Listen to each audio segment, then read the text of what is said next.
Anyway, I'm just gonna thanks to Paula Nunez for supporting Sara Duterte in 2028. Because for me, everyone are supporting Sara. Oh, let me get this straight. If you imagine this, that Vico Soto is not running for highest position, and that's okay for him. He's not running for highest position, but there only will run for the highest position is Sara Duterte. Oh, I don't know what will be happen. Isko Moreno is not running for Vice President of the Philippines. He's running for Mayor of Manila. But everyone are supporting Sara Duterte. Like I said, Mang Mani, Paula Colin Nunez, Lawrence Villawan, Jens Manaid, and everyone are supporting Sara Duterte. Oh, because Lawrence Villawan told me, he said to me, will he ever vote Sara Duterte and Bongo for tandem? And that's okay for Sara Duterte and Bongo. It will be happen in the 2028. So what will be a reaction for Nino Barsaga, Sangkay Janjan, Romeo TV Vlogs, o Paulo Cruzada, Gina Asedio, Jeffrey Asedio,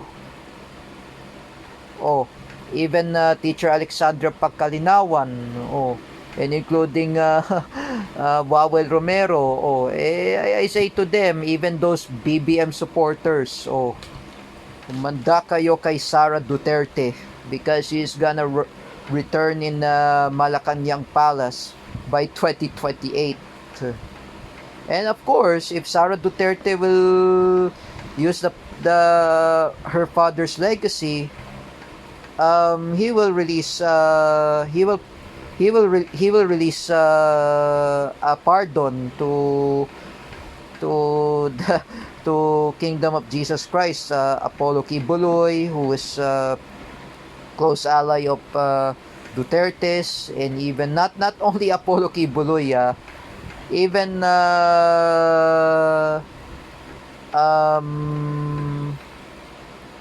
even Harry Roque will return in the Philippines, and especially Rodrigo Duterte. He might be interim released by ICC. So for me, everyone are supporting Sara Duterte. Nobody support Bongbong Marcos. Remember that Paulo Cruzada. Everyone hates Marcos. Remember that, Kuya Copio, Teacher Alexandra Pagkalinawan, Wawel Romero, Gina Asedio, Jeffrey Asedio, Romeo TV Vlogs, Nino Barsaga, and Sangkay Janjan.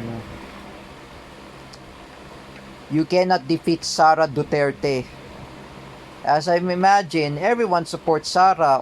Me and Mang Mani, we join forces to support Sara Duterte. Even Tito Mac is supporting Sara Duterte. Tito Mac endorsed Sara. He did not endorse Bongbong Marcos. Everyone are Sara. I voted only Sara Duterte and Bongo for president and vice president.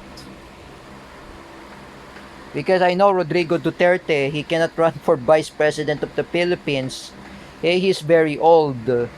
He will retire from politics.